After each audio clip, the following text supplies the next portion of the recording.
êtes sur TV5 Monde, soyez les bienvenus dans cette nouvelle édition de Kiosque, ravi de vous retrouver.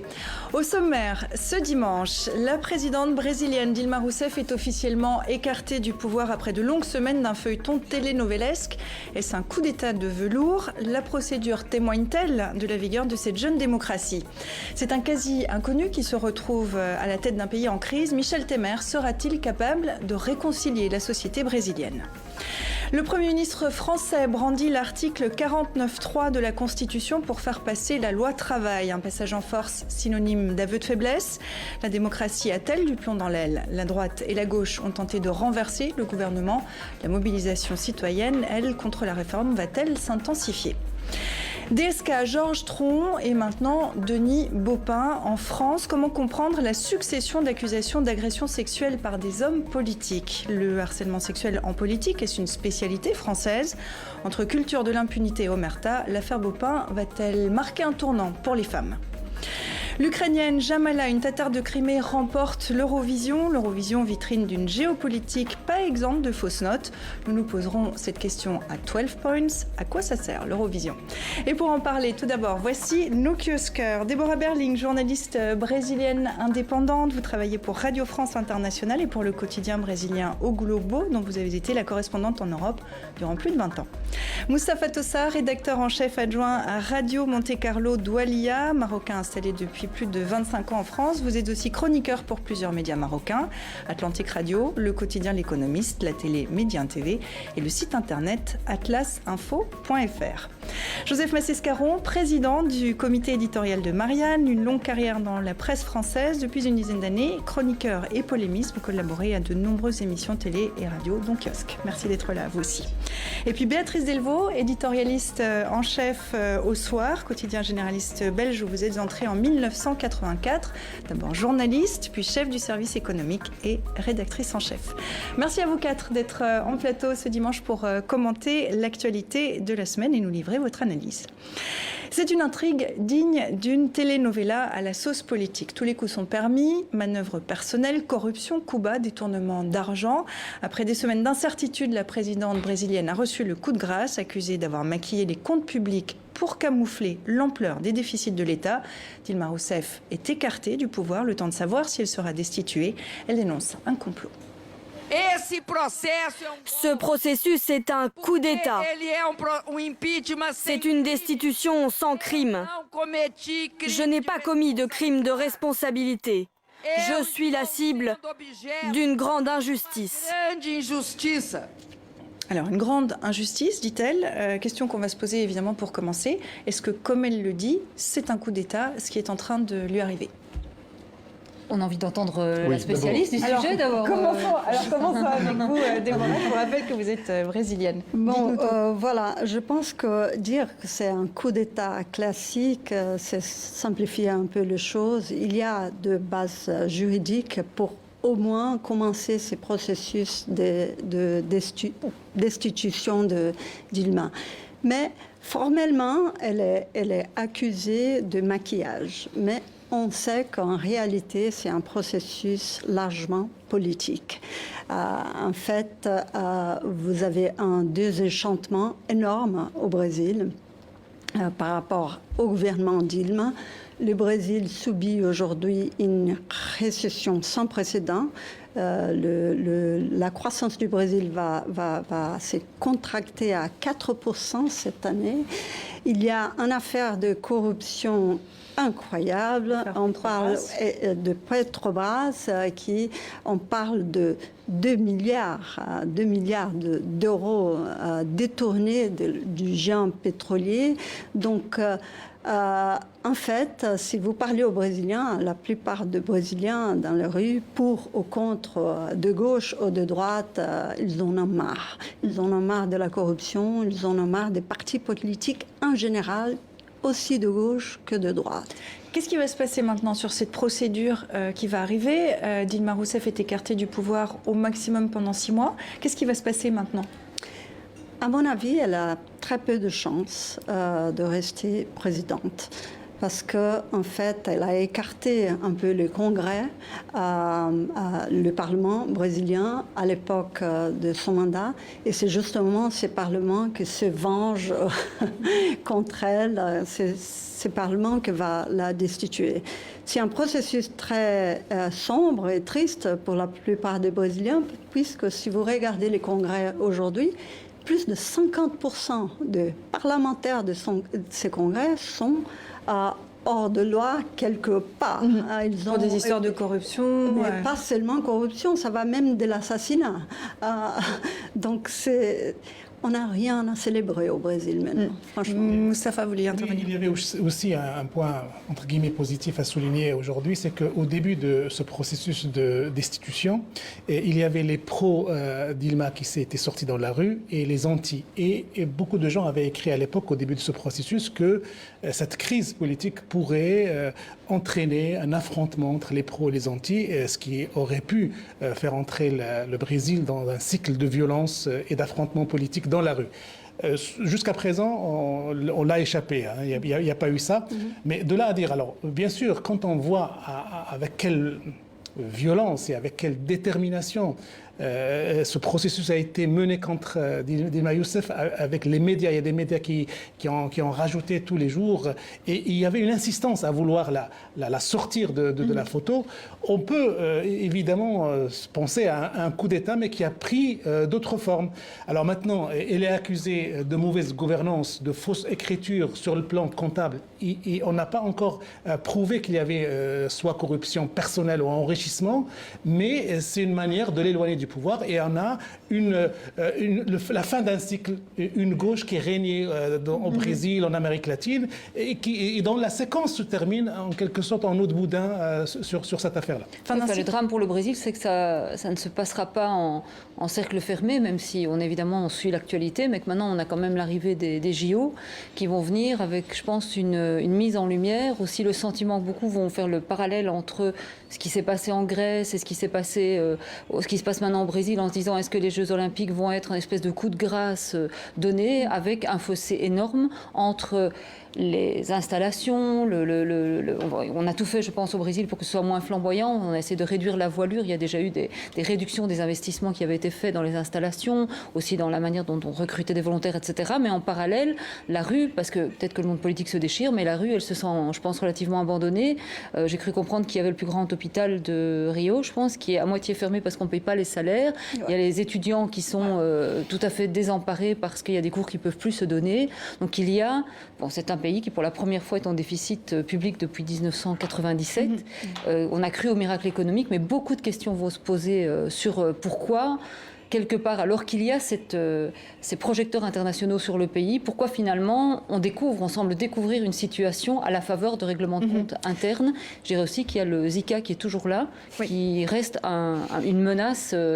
Et il y a d'ailleurs un médecin assez renommé qui a appelé à reporter les Jeux Olympiques pour cause de danger qui ne menacerait pas que les femmes enceintes. Donc il y a beaucoup de plaies sur le pays Brésil. Est-ce que on peut parler de la fin d'un cycle politique, 13 ans du Parti des travailleurs de gauche au pouvoir, la fin d'un cycle économique aussi, vous êtes d'accord avec ça, Joseph? Je ne sais pas si on peut... Alors évidemment, il y a plusieurs éléments. Il y a la fin d'un cycle, en effet, vous l'avez dit, 13 ans. C'est-à-dire que, tous les partis, partout dans le monde, en Europe, on va en parler tout à l'heure de la France, mais la Belgique. Partout, on retrouve le même type de problématique. Donc, la fin d'un cycle. 2, évidemment, la fin d'une dynamique économique. Ça aussi, ça a été dit, vous l'avez souligné, c'est un élément bien sûr important. Troisièmement, la fin d'un modèle. Parce que quand même, le loulisme, c'était un contre-modèle. C'était un contre-modèle par rapport à une époque, par rapport au castrisme. C'était pas simplement d'ailleurs un modèle pour l'Amérique latine, c'était même un modèle pour les gauches alternatives en Europe.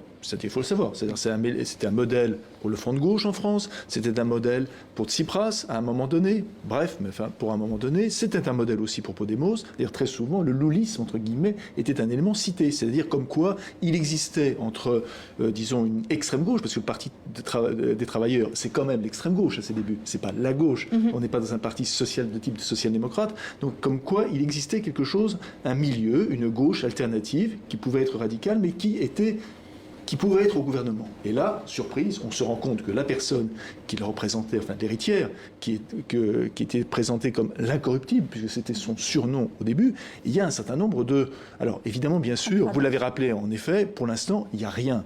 Il n'y a pas d'éléments qui prouvent qu'elle a cédé à la prévarication. Simplement, on rappelle Elle a fait de la politique comme tout le monde. Elle a fait la politique comme tout le monde, mais qu'elle était au conseil d'administration de Petrobras. Que finalement, les élections de 2010, les élections... Voilà, c'est ça que nous dites. Absolument, que son élection, lorsqu'elle a été élue en 2010, vraisemblablement, le financement de sa campagne a été fait aussi par Petrobras. Enfin, donc il y a plusieurs choses qui se mêlent. Vous l'avez dit vous-même, et vous l'avez dit aussi, c'est-à-dire il y a des éléments qui sont... C'est ça le problème. C'est-à-dire que les éléments nodaux, le nœud est extrêmement difficile à défaire. Parce que d'un côté, vous avez ces 3 fins de cycle dont on vient de parler. D'un autre côté, vous avez l'élément, en effet, de rétractation économique, de récession économique. Vous avez, en effet, la prévarication qui prend des proportions absolument énormes. Il y a 21 députés qui sont aujourd'hui en train d'être poursuivis. Sur les 21, il y en a 16 qui ont voté la destitution de Dilma Rousseff. Voilà. C'est ça qui est et le président un président qui arrive, qui est donc Michel Temer, qui était l'ancien allié de Dilma Rousseff, qui appartient au parti, qui est un allié aussi, qui incarne du coup aujourd'hui le retour de la droite au pouvoir. Lui-même pourrait être destitué pour les mêmes raisons que Dilma Rousseff.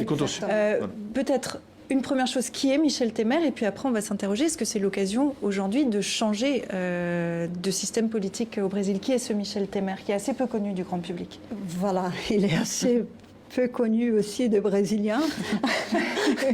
Mais très bien implanté dans la classe politique, je crois. C'est un avocat d'origine libanaise. Au Liban, ils sont en train de fêter ça. Élection entre guillemets. Ils ont des raisons de le fêter parce que les Libanais n'arrivent pas à élire un président. Donc, voilà, pour le coup, ça leur fait un président. Il n'est pas élu. Procuration. Il n'est pas élu. Donc, il appartient à un parti qui s'appelle PMDB, qui est connu aussi pour un parti très opportuniste.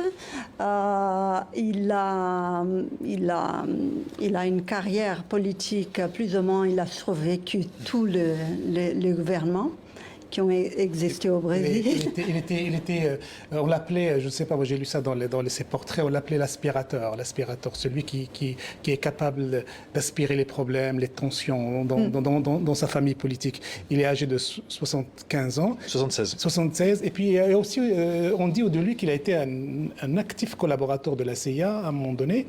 Donc c'est quelqu'un qui pourrait être la même victime du même processus, qui est touché aussi par la corruption, mais qui a déjà enterré Dilma Rousseff. Il a dit dans ses déclarations, il ne s'attend pas du tout à un éventuel retour. Et puis il promet aux Brésiliens une politique d'austérité qui va leur faire oublier toute la générosité des années Lula. Attention, parce qu'on parlait à ces moments d'une gauche alternative. Voyons bien quelle gauche alternative. En fait, Lula, il était alternatif parce qu'il a privilégié des politiques sociales. Mais sur le plan économique, je vous dis que Lula a appliqué l'économie de droite en mettant la Banque centrale, José Meirelles, qui aujourd'hui, c'est le même qui va revenir en politique pour remettre le compte du Brésil. C'est la même personne. Et c'est une personne du Banque de Boston, mondial, qui a mis une politique de droite. Et Lula a adopté une politique de droite. Donc, quand on parle d'alternative, le Brésil, de gauche alternative, je ne vois pas l'alternative. Parce qu'en fait... Alors, on va regarder, parce que ça va nous permettre de rebondir, on va regarder la une de l'hebdomadaire brésilien d'enquête Veja, qui nous dit « Ciao, querida, ciao, querido », au revoir chérie. La première, vous le voyez, étant Dilma Rousseff. Le second, Eduardo Cunha, président de l'Assemblée et fomenteur de tout ce processus de destitution qui a été, lui, démis de ses fonctions. Pour Veja, le Brésil tient une chance inédite de faire le ménage dans le monde politique aujourd'hui. Est-ce que le Brésil a une occasion ? Mais moi, j'avais une question à poser en termes d'opposition. Est-ce qu'il y a un phénomène de société civile parce qu'on ne voit pas du tout qu'une alternative réelle ou qu'un renouvellement vienne du monde politique? Et est-ce que dans la presse, il y a une presse qui fait son travail, je veux dire, qui est vraiment hors du système et qui peut... Bon, c'est une Parce que le changement peut venir de la rue. Oui, un peu. C'est pas le dire d'une nuit debout, mais est-ce qu'il y a une société civile? On espère qu'un changement vient de la rue, parce que ce qu'on a aujourd'hui dans la classe politique, on ne voit personne. Même dans l'opposition, il y a plusieurs, presque tout le monde est touché par des affaires de corruption au Brésil, tous les partis. Donc c'est dramatique, parce qu'aujourd'hui, si on regarde l'opposition, on n'a pas une figure de l'opposition qui pourrait incarner ces vrais changements pour le Brésil. Donc au Brésil, on dirait aujourd'hui qu'il faut appuyer sur un bouton de restart, réinitialiser les pays. Alors j'ai aussi une question. Oui. Non, mais on vous tient, donc c'est pas... Non, j'ai aussi une question, c'est... j'ai vu que... comment faire pour que la dissolution, il y ait un processus de dissolution? Puisque là, il y a un problème. Il ne peut pas y avoir de dissolution comme ça. Comment ça? Qu'est-ce qui empêcherait qu'est-ce qui permettrait une dissolution de la Chambre de l'Assemblée nationale, de la Chambre des députés? Là, c'est une question beaucoup plus complexe. Oui, c'est pour ça que je la pose. Alors peut-être qu'elle est un petit peu trop complexe pour en parler là. On va peut-être juste avancer. Oui, mais je voudrais savoir juste si oui ou non c'est possible. Parce que plutôt que d'attendre de la rue, pardon... Non, parce que la dissolution doit être décidée par ces mêmes parlements qui n'ont aucun intérêt de changer le jeu. Donc en fait, la question qui se pose aussi, puisque ça n'est pas une solution, vous venez de nous le dire, on est parti d'une crise de gouvernement, on en est venu à une crise institutionnelle. Est-ce qu'aujourd'hui, il y a une crise de démocratie, on pourrait l'appeler comme ça, au Brésil? Auquel cas, quelles sont les options, les solutions, puisque celle que vous évoquez n'est pas possible? Une crise institutionnelle, en fait.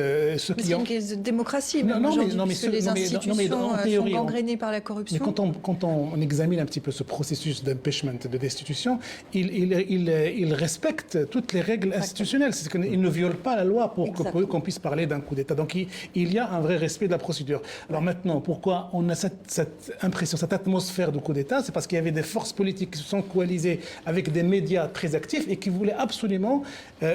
faire sauter Dilma Rousseff à n'importe quel prix. Et ça va laisser des traces. Ça va laisser des traces dans la mesure où il va falloir que d'autres forces politiques accèdent au pouvoir, apportent des solutions à une économie qui attend, à des gens qui attendent. Et là, ce qu'on entend, parmi les déclarations qu'on entend, c'est que austérité, réajustement structurel, ça veut dire que le Brésil, dans les mois ou dans les semaines à venir, les Brésiliens vont devoir faire beaucoup de sacrifices pour pouvoir remonter la pente économique. Pour conclure, Déborah, le mot de la fin pour vous. Attention, austérité. Ce qu'on a eu pendant ces dernières années, c'est le contraire, qui amène à une inflation à 10%, qui amène à une contraction de l'économie. Donc, ce n'est pas le choix non plus. Et d'après les déclarations de Michel Temer, les premières déclarations, ça va être dans ce sens-là. C'est encore plus d'austérité. Mais pourquoi? Par des erreurs qui ont été commises. Il faut les dire. Moi, je ne suis pas pour tout ce qui se passe maintenant, même l'impeachment, comme plusieurs Brésiliens, on a eu des doutes. Mais c'était un désastre, une catastrophe économique. Et ce que c'est en train de passer, c'est que tous les gains pendant le gouvernement Lula peuvent être annulés à cause des erreurs majeures dans l'économie. Oui, justement, et alors il faut surveiller juste un élément important, c'est qu'il faut surveiller quel pourrait être l'impact de cette expérience, de cette épreuve brésilienne sur le pourtour des pays de l'Amérique latine, parce que ça, on va avoir un effet domino peut-être qui est l'Amérique latine, où on se penchera très prochainement sur le cas du Venezuela, puisque l'opposition veut porter un référendum contre le président. On aura l'occasion d'en parler certainement dans un prochain kiosque. Je vous propose qu'on avance maintenant, qu'on traverse de l'Atlantique, qu'on aille en France, avec cette semaine un gouvernement qui dégaine à nouveau l'arme constitutionnelle du 49.3. Cette fois, c'est pour faire passer la contestée loi travail. Et puis, cette petite phrase qui a beaucoup tourné dans les réseaux sociaux qui revient, le 49.3 est une brutalité. Écoutez. Le 49.3 est une brutalité. Le 49.3 est un déni de démocratie. Le 49.3 est une manière de freiner ou d'empêcher le débat parlementaire. Parce que la réforme doit aboutir. parce que le pays doit avancer, parce que les relations sociales et les droits des salariés doivent progresser, le Conseil des ministres qui s'est réuni il y a un instant, sous la présidence du Président de la République, m'a autorisé à engager la responsabilité du gouvernement. Alors, le troisième alinéa de l'article 49 de la Constitution permet au Premier ministre, qu'on vient de voir ici, d'engager la responsabilité de son gouvernement. Un texte est considéré comme adopté sans le vote des députés. La presse européenne, cette semaine, se désolait globalement de la méthode employée par le gouvernement français. Est-ce que la démocratie a du plomb dans l'aile en France, Béatrice ? Si on voulait faire un parallèle avec le Brésil, on dirait qu'on assiste à deux éléments un peu semblables, dans le sens où sont des hommes politiques qui se regardent le nombril et qui jouent à des jeux de positionnement et qui finalement perdent de vue l'objet même de ce pourquoi ils sont faits, c'est-à-dire trouver des solutions. Nous, ce qu'on a comme sentiment, c'est qu'en fait, finalement, la loi telle qu'elle a été adoptée, est-ce qu'elle vise encore quelque chose au niveau de l'emploi? Je ne suis pas sûre.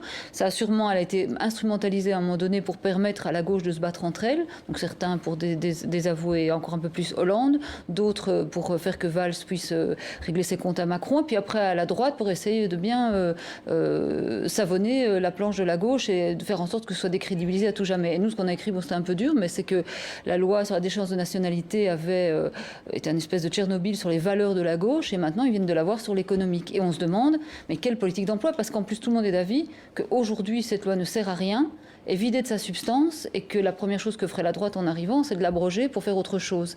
Donc moi, ça montre une forme de maladie des hommes politiques en place, des différents partis, qui n'arrivent plus à dépasser leur rivalité, leurs différences, pour répondre aux problèmes des gens. Et utilisent alors tous les ressorts les plus compliqués qui soient, mais avec des gens qui sont dehors et qui ne sont pas contents, ils le savent, mais peu importe, ils continuent. Moustapha ? En fait, on a dépassé un petit peu le problème du contenu de la loi, des enjeux de la loi El Khomri, la loi du travail. En fait, la vraie bataille, c'est l'utilisation du 49.3, la signification politique pour François Hollande, pour Manuel Valls, d'utiliser ce 49.3. Ça veut dire c'est un aveu d'échec. Ils ont échoué à convaincre les protagonistes politiques, qu'ils soient patronat, partis politiques, députés de gauche ou de droite, que leur loi est valable et qui est jouable. Donc ils sont obligés de recourir à une arme d'exception, le 49.3. Et donc c'est ça ce qui nous renseigne un petit peu sur l'état d'esprit d'abord de l'équipe dirigeante, et puis à quelques mois de la présidentielle, on a l'impression...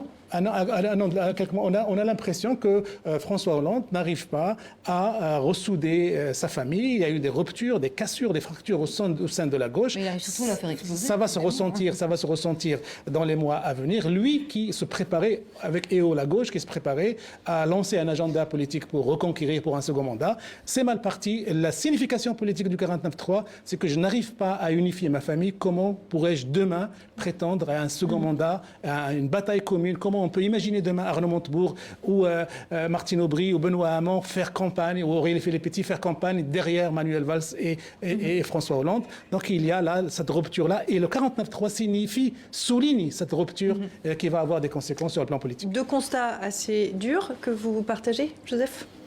Vous savez, qui a le plus utilisé le 49.3, c'est un homme politique qui paraît de toutes les vertus de dialogue, c'est Michel Rocard. Qui est celui qui l'a moins utilisé? C'est Nicolas Sarkozy.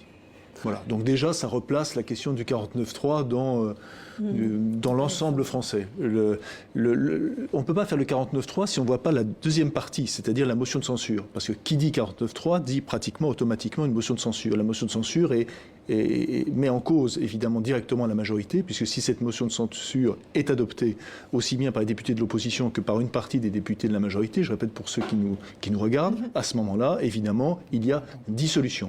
C'est arrivé qu'une seule fois dans le passé, c'est arrivé en 1962, puisque les députés français ne souhaitaient pas l'élection du président de la République au suffrage universel, pour faire court, et il y avait eu en effet dissolution à l'époque.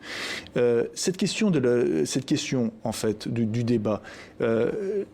Il y a un problème qui est le péché originel de François Hollande depuis le début. Ce péché originel, c'est que ce qu'il défend, le programme gouvernemental, le programme de l'exécutif, n'est non seulement pas le même, mais est pratiquement à des années-lumière du projet qui était présenté par le candidat François Hollande. Et ça, c'est un problème de trahison. Voilà. Et ça, c'est un problème. C'est un vrai problème. C'est-à-dire que on peut en faire. Il n'y a pas évidemment que François Hollande qui est victime, enfin qui est coupable de ça.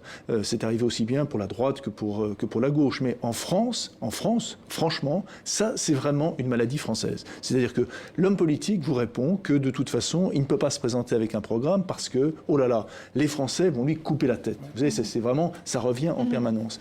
Moi, je crois que sur la prochaine présidentielle, si un homme politique se présente, quel qu'il soit, de gauche ou de droite, en tenant un discours qui ne sera pas son discours de gouvernement, qui ne sera pas son discours qui sera mis en œuvre, alors là, franchement, véritablement, on prend un risque considérable sur l'opinion française, un risque de bouleversement considérable. Donc oui, cette question du 49.3, c'est pas un coup d'État institutionnel. Bien sûr que c'est pas un coup d'État institutionnel. Ça montre quoi? Ça montre globalement le malaise et le malaise politique général. Parce que d'un autre côté, si la droite, pardonnez, excusez-moi, de deux choses l'une, la droite, si elle considère qu'il y a finalement en partie, ce texte était en partie vidé de sa substance, qu'est-ce qui l'interdisait justement? Pourquoi est-ce qu'elle a déposé une motion de censure? Je veux dire, tout est ridicule. Chacun, comme monsieur disait, chacun est dans un rôle là-dessus. Et ce jeu de rôle, ce théâtre de rôle, ce théâtre d'ombre, c'est ce qui est de moins en moins accepté par l'ensemble des Français. Et justement, les Français qui sont mobilisés dans la rue contre la loi travail,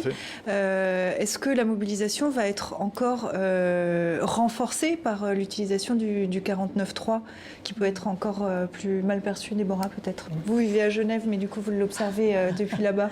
Bon, la seule chose, d'abord, je partage un peu les avis ici. Je pense que vraiment, c'est un signe de faiblesse plutôt du gouvernement de François Hollande. Bon, si la rue va réussir, je n'ai pas compris votre question. Si la rue est-ce que la rue va encore aller, est-ce que les manifestations vont grossir? Oui, je pense que oui. Il y a des signaux pour ça. On a parlé, beaucoup d'études parlent de possible explosion sociale, parce qu'on voit bien que le gouvernement, non seulement il n'arrive pas à gérer le dialogue politique à l'intérieur de l'Assemblée, par ce vote-là, il est obligé de passer par le 49.3, mais il n'arrive pas même à établir un dialogue avec des mouvements comme Debout la nuit ou des regroupements qui maîtrisent la rue. Donc, à tel point que la seule la seule méthode de dialogue, c'est la confrontation et la violence. Donc, il y a des risques que ce 49.3, cette méthode autoritaire de ne pas dialoguer, de ne pas faire voter, puisse encourager la radicalité. Alors, il faut rajouter à ça, ce qui crée une atmosphère un petit peu lugubre et triste, c'est que ça vient après le recul sur la déchéance de la nationalité. On a François Hollande, le couple François Hollande-Manuel Valls recule sur la déchéance de la nationalité, utilise le 49.3 pour faire passer une loi très contestée. Ça nous donne une idée sur cette gouvernance qui veut absolument forcer le passage, c'est le cas de le dire, pour aller plus loin. Cet autoritarisme, si je reprends vos termes, est-ce qu'il fait, passez-moi l'expression, un peu rêver en Belgique, puisque vous avez aussi une contestation qui se met en place sur le thème du travail aussi. En fait, je crois que ça rejoint la difficulté des démocraties européennes et certainement les Françaises, les Belges, ça a été le cas de l'Italie, etc., de réformer, de faire face aux défis du moment. Et je crois que ce qui est très très dangereux, c'est qu'il y a une population qui quelque part sait qu'il faut changer et qui, moi j'ai le sentiment, si on lui proposait des projets avec une véritable échéance, avec un véritable parcours, avec le sentiment de leur dire voilà, on va là, on arrivera là, il y aurait moyen de transformer les sociétés. Et les gens ne sont pas fous, les gens savent qu'il y a des choses à faire changer, les gens voient leur univers qui se transforme, ils se rendent compte qu'il y a une ubérisation, qu'il y a une précarisation, donc ils voient qu'il y a des problèmes d'environnement, donc ils ont envie de répondre. Simplement, pour que le politique puisse aujourd'hui répondre à ces questions. C'est la situation qu'on a en Belgique où tout le monde parle d'un État bloqué. Il y a des spécificités belges liées à notre difficulté institutionnelle. Parce que ça complique encore les choses. Bien sûr, parce qu'on a beaucoup de niveaux de pouvoir, on a beaucoup d'irresponsabilité, c'est-à-dire que c'est jamais la faute de personne et tout le monde se renvoie toujours la balle. Mais en plus de ça, il y a une difficulté, et ça c'est évidemment lié aux échéances électorales, à traverser les échéances électorales pour faire des projets. On revient toujours à ce film Demain, là. Mais quand on voit le maire de Copenhague qui dit à un moment donné, moi je fais des projets pour ma ville, mais je les fais en osmose, en discussion avec la société civile, avec l'opposition, de façon à permettre que les changements, quand ils sont initiés, traversent l'échéance électorale et puis qu'il y ait une continuité.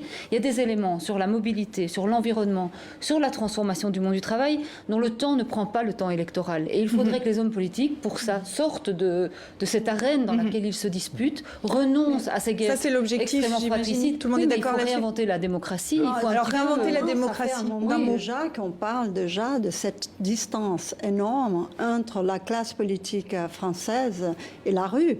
Ça, c'est pas nouveau en France. Ça vient de la Belgique. C'est vrai pour la Belgique et pour plusieurs d'autres pays. Alors soit c'est les extrêmes.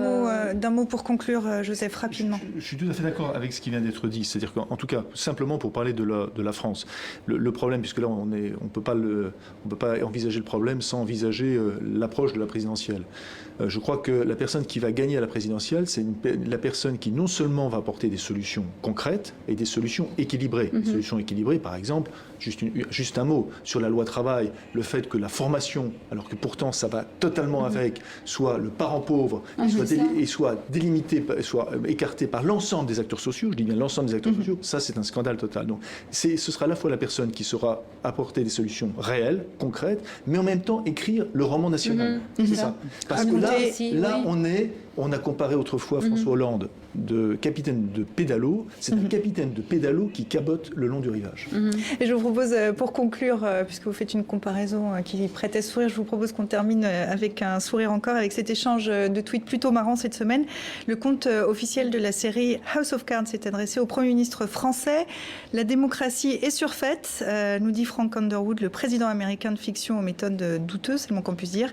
Réponse de Manuel Valls, inspiré de Churchill. Cher Franck, la démocratie est la pire forme de gouvernement, à l'exception de toutes les autres, ne l'oubliez jamais. Ça donne pas à rêver, hein, Sylvia. C'est pas le grand récit naturel. Alors ça fait pas rêver, mais ça fait sourire. Vous admettrez que ça ferait, mais vous admettrez que ça fait sourire que tout d'un coup une série de Netflix se mêle de politique française. Le côté humoristique, c'est que le Premier ministre ait répondu à un personnage, en fait. Oui, je trouve ça plutôt désespérant. Bon, donc du coup désespérant. Je ne sais pas si on va beaucoup rire pour continuer. On reste dans les couloirs de l'Assemblée nationale où l'affaire Baupin cette semaine faisait également parler d'elle. Accusé par des élus de harcèlement et d'agression sexuelle, le député écologiste Denis Baupin démissionnait lundi de la vice-présidence de l'Assemblée nationale. Depuis les révélations du site d'information Mediapart, blagues sexistes et minimisation se mêlent à l'indignation. Écoutez ce témoignage assez sidérant d'Aurore Berger, jeune élue des Républicains. J'étais en conseil d'agglomération à Saint-Quentin-en-Yvelines, donc dans mon département, et je suis accueillie par un collègue, quand je te vois Aurore, j'ai envie de te faire une Baupin. Et puis un autre collègue surenchérit en faisant un jeu de mots sur mon nom de famille et en disant quand je te vois Aurore, j'ai le bâton de berger. Une métaphore assez imagée et parlante. J'aurais dû... En politique, vous entendez ce genre de propos? Mais oui, sur moi ou sur d'autres. C'est des femmes qu'on va critiquer sur leur physique, c'est des femmes qui parfois ont des comportements durs et qui vont devenir des pisse-vinaigre ou des mal baisés dans la bouche des hommes. Et même parfois dans la bouche des femmes. Le vrai, simplement de ne pas l'envoyer promener. Parce que c'est difficile en fait de rejeter. Quand vous êtes dans cette situation, vous êtes dans une situation qui n'est pas égalitaire. La personne qui envoie ces messages-là, ou qui a ces comportements déplacés, a souvent un ascendant de notoriété, d'antériorité, et donc du coup... Ou d'âge. Ou d'âge, tout simplement. Et donc quand vous devez dire non parce que vous dites non, vous faites 1001 circonvolutions en disant « Comment je fais pour dire non ?» sans que pour autant demain, il me blacklist, qu'il dise sur moi des choses qui sont fausses. Moi, je me suis dit, il faut marginaliser ceux qui s'en rendent coupables, parce que non, c'est pas une question de bonne femme, comme le disait un parlementaire hier. C'est un enjeu essentiel de question d'égalité entre les hommes et les femmes, de dignité, et qui doit inspirer l'ensemble de la société, au-delà même du simple jeu politique. Alors, l'affaire Baupin jette à nouveau le discrédit sur la classe politique française. On se souvient il y a 5 ans de l'affaire DSK. Le harcèlement sexuel en politique, est-ce que c'est une spécialité française ? Non. Non. Je ne crois pas que ce soit une spécialité française. J'imagine, elle n'est pas non plus américaine, parce que les deux modèles, alors on a tendance qu'on oppose en tout cas. S'imposer un petit peu le côté latin, méditerranéen de la France, avec le côté puritain du modèle américain. Mais ça ne veut pas dire que les hommes politiques américains soient plus... j'allais dire, respectent plus la femme que ceux en France. Mais moi, ce qui me tonne beaucoup, c'est cette soudaine libération de la parole de ces femmes politiques. Ce qu'il faut s'interroger comme questionnement, pourquoi maintenant, avec quel but, avec quel agenda qu'est-ce qui a fait qu'à un moment donné, Béatrice, les femmes vous va réagir. Excusez-moi, elles ont réagi. D'abord, moi, je pense que c'est pas banal que ça vienne des Verts. Parce que je pense qu'il y a des partis dans lesquels où des femmes peuvent se sentir plus à l'aise que dans d'autres, qui sont des partis, d'abord la proportion de femmes est peut-être plus importante dans les candidates, et aussi parce qu'il y a une provocation de cet homme qui soudain fait des commentaires, il est évidemment présumé innocent, etc. Mais donc il fait des commentaires pour défendre les droits des femmes, mais soudain il y a une série de femmes qui se disent c'est pas possible. Moi, la question que je me pose surtout, et qui est l'élément le plus important, c'est l'environnement dans lequel on se situe. Oui. Je pense que ceci rappelle à tout le monde, les hommes au travail et les autres femmes au travail, c'est que on ne peut agir et une femme ne peut se sentir bien dans des circonstances pareilles et se sentir le droit de sortir si elle a autour d'elle des supérieurs hiérarchiques, des gens qui entendent ça. Parce que quand on est tout seul, sinon on est vite blacklisté et c'est pas une spécialité belge. Une femme française sur 5 a subi un harcèlement sexuel. Mais ça doit être vrai ailleurs. Nous, on a n'oubliez pas qu'il y a toujours un doute. Chaque fois qu'on relève ces sujets, est-ce qu'elle l'a cherché ou pas? Et ça, depuis l'affaire DSK, Le fait est que là, la nouveauté, c'est qu'aujourd'hui, pour la première fois, des femmes politiques, pour parler du monde politique, pour la première fois, des femmes politiques dénoncent un de leurs collègues. Il y a quand même, malgré tout, cette idée que, par exemple, au moment de l'affaire DSK, pour certains, c'était un petit peu de la gaudriole quand même. Il y a toujours eu, il y a un peu ces réactions-là. Est-ce que ça, c'est un peu français de se dire, bon, ben voilà, du moment que c'est un bonhomme politique, on peut lui passer ce qui se passe? Non, on a eu un cas en Belgique, c'était une présidente du Parlement, un Parlement régional, donc elle est à la tribune, et elle reçoit un SMS d'un député qui est là et qui lui dit, tu as un beau cul. Et elle a décidé de ne pas laisser ce SMS juste en tant que SMS, elle est sortie, elle l'a rendu public, et donc dès lors ça a été pas sanctionné. Et il y a aussi en Belgique, c'est une première mondiale, une loi contre le sexisme et le harcèlement de rue qui a été prise. Bon, ça a été la grande difficulté, c'est de prouver les choses. Et aujourd'hui, d'ailleurs, certains avocats expliquent que pour prouver les faits, certains aujourd'hui enregistrent les conversations, enregistrent des propos pour pouvoir les sortir le moment venu, pour éviter le doute. Ce qui est certain, c'est que, et moi j'ai lu aussi ce qui a été écrit dans le journal de dimanche, il y a tout un dossier sur le sujet avec des rappels, des petites phrases qui ont été exprimées par des hommes politiques. Ce qui est certain, c'est que dorénavant, au moins cette affaire aura au moins un impact, c'est que dorénavant, les hommes politiques vont maîtriser davantage leur communication avec leur entourage féminin. Il n'y aura plus cette liberté de blagues graveleuses, salaces, qu'on jette comme ça, parce qu'on a un pouvoir sur une femme ou sur son entourage. Donc ça au moins. Mais la question aussi, c'est comment ça va se traduire sur le plan politique, institutionnel. À partir du moment où il y a 17 anciens ministres qui ont signé une pétition, quelle pourrait être leur traduction sur le plan institutionnel? Moi, je ne suis pas sûr, honnêtement, que ça change grand-chose, parce que tous les témoignages des journalistes politiques, quels qu'ils soient, ont montré que la blague qui était tout de suite après favorite à l'Assemblée nationale, qui courait parmi les députés, c'est je vais te faire un beau pain. Voilà, c'était exactement ça. Une beau pain, oui. Donc, franchement, j'ai des doutes. Il y a quand même un élément de spécificité française. Je rappelle qu'en 2012, il y a eu un débat à l'Assemblée nationale, il y a un parlementaire qui s'appelle M. Gérard Ducret, qui souhaitait que la définition, que le harcèlement sexuel ne vise pas les parlementaires, et tout simplement pour une question prioritaire de constitutionnalité. Ça a été rejeté, voilà, mais je dis, ça s'est passé en 2012. Ça s'est pas passé il y a 40 ans ou il y a 50 ans. De toute façon, je considère, pardonnez-moi, globalement en France, mais peut-être aussi ailleurs, mais en tout cas en France, que la situation de la femme en France n'est pas une situation de moins en moins positive.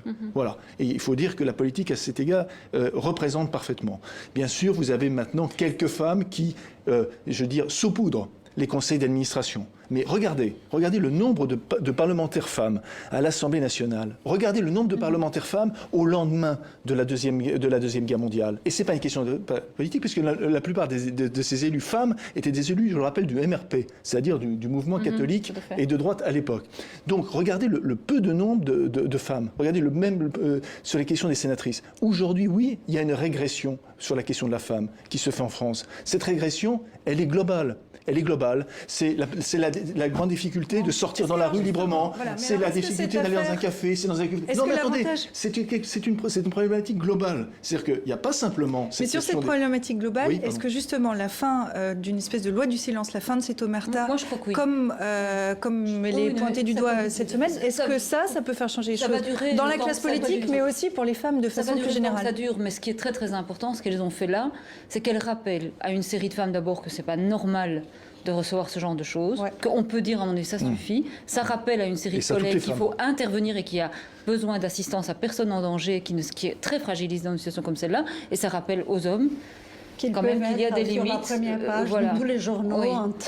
Mais est-ce que ça va être durable? Parce qu'on se souvient de l'affaire DSK, tout le monde était scandalisé à l'époque, et puis finalement on voit que le petit monde politique continue tel qu'il continuait. Est-ce que l'affaire Baupin va marquer, est-ce qu'il y aura un avant et un après l'affaire Baupin? C'était quelque chose d'extrêmement, j'allais dire planétaire, et puis il y avait un homme dans une suite d'hôtel avec une femme de ménage noire et tout ça. Moi, je ne mettrais pas ça dans le cadre du harcèlement quotidien d'un homme avec une hiérarchie, avec un pouvoir sur une assistante ou sur une collaboratrice. Ça lui avait été reproché aussi. Oui, mais ça, c'est tous les jours. Ce qui est révélé maintenant, c'est que tous les jours, dans le monde politique, les femmes sont objets de blagues sexistes, de blagues graveleuses, et qui les minimisent leur importance. Est-ce que l'on peut juste dire, pardonnez-moi, que ce n'est pas simplement dans le monde politique, c'est dans le monde du travail, c'est tout le temps. À partir du moment où on n'accepte pas que des femmes rentrent dans un café, à partir du moment où on considère qu'il faut que des femmes se mettent en association pour entrer dans les cafés à Aubervilliers, là, on peut dire qu'il y a un vrai problème en France.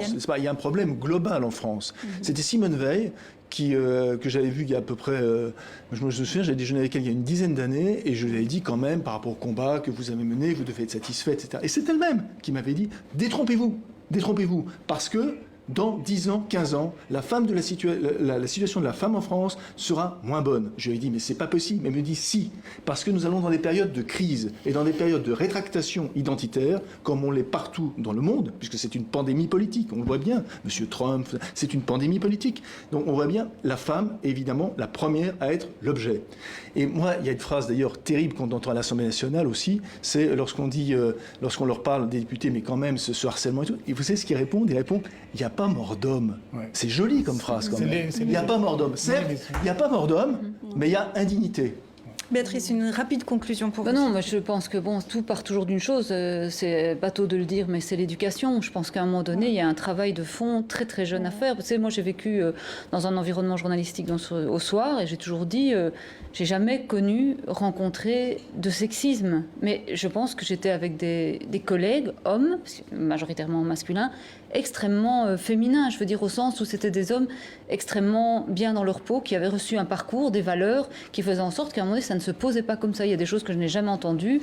Puis alors, il suffit qu'un autre contexte se produise et vous découvrez ce que c'est qu'un sexisme revendiqué. Et ce sont des choses extrêmement insidieuses, ce sont des petites phrases, c'est un rapport de force. Et si on ne s'interpose pas, moi je pense vraiment qu'on doit s'interposer là où on est et se dire que ces choses-là se commettent et que ce n'est pas juste à aller confesser à un directeur des ressources humaines qui généralement le prend pas tellement au sérieux et que c'est en collégialité le premier front de défense. Et j'espère que nous y avons contribué à l'instant sur ce plateau.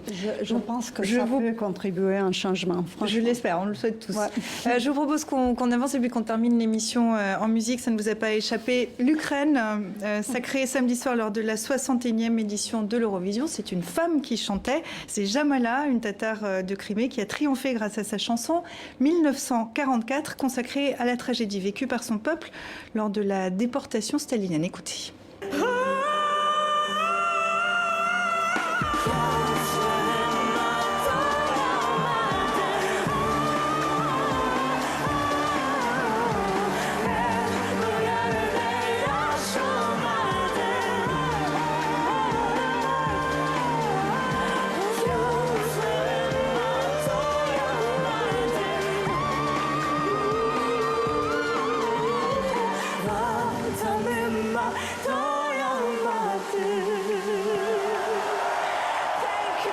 Voilà, alors, l'Eurovision a été créée après la Seconde Guerre mondiale pour servir la paix entre les peuples européens.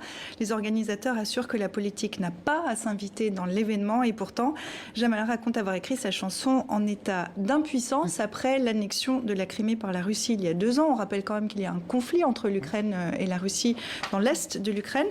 Une chanson perçue comme anti-russe qui l'emporte, ça vous inspire quoi ? Les Russes ont réagi ouvertement. Ils ont dit que c'est un choix politique qui a un rapport avec le contexte actuel et qu'ils ont demandé à le revoir.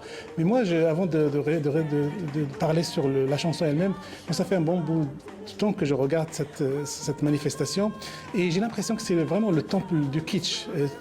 Tous les gens qui ont le mauvais goût, qui ont une démarche esthétique inimaginable, ils se donnent rendez-vous à l'Eurovision pour l'appliquer et pour l'exposer. Il y a quand même des dizaines de millions de téléspectateurs à travers la planète qui le regardent. Souvent en France, en Belgique, en Suisse, c'est plutôt vu avec moquerie. Le fait est que c'est très regardé et qu'aujourd'hui, on se rend compte que c'est une immense caisse de résonance. Il n'y a à peu près que la finale du mondial qui est plus regardée que l'Eurovision. Je trouve que les Russes ont du culot parce que vous savez que les Jeux Olympiques à Sochi, les gens les ont regardés comme une compétition sportive. Ouais. Et les Russes aussi. Et en fait, on se rend compte que les Russes en ont fait un enjeu politique. Alors plutôt que ce soit dans pour les costumes des athlètes, c'était juste dans un studio de dopage caché, personne n'a su, etc. Vous savez, tout ce truc qui est sorti cette semaine. Donc je trouve que les Russes nous fassent le coup de « Oh mon Dieu, mais c'est politique, c'est horrible ». Alors pour le coup, par rapport au statut de l'Eurovision, en effet, on peut pas nier que c'est quand même plutôt politique.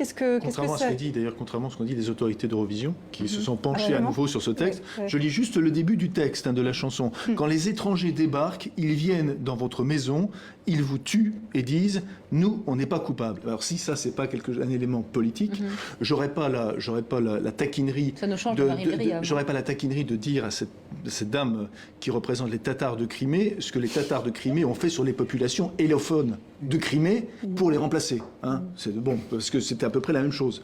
Donc reste que sur cette caisse de résonance quand même. Je le rappelle, des dizaines de millions de téléspectateurs. Est-ce qu'on va reparler un petit peu, par exemple, de l'Ukraine, du conflit qui se passe dans l'Est? On en parle plus. Ou est-ce que c'est cosmétique et superficiel?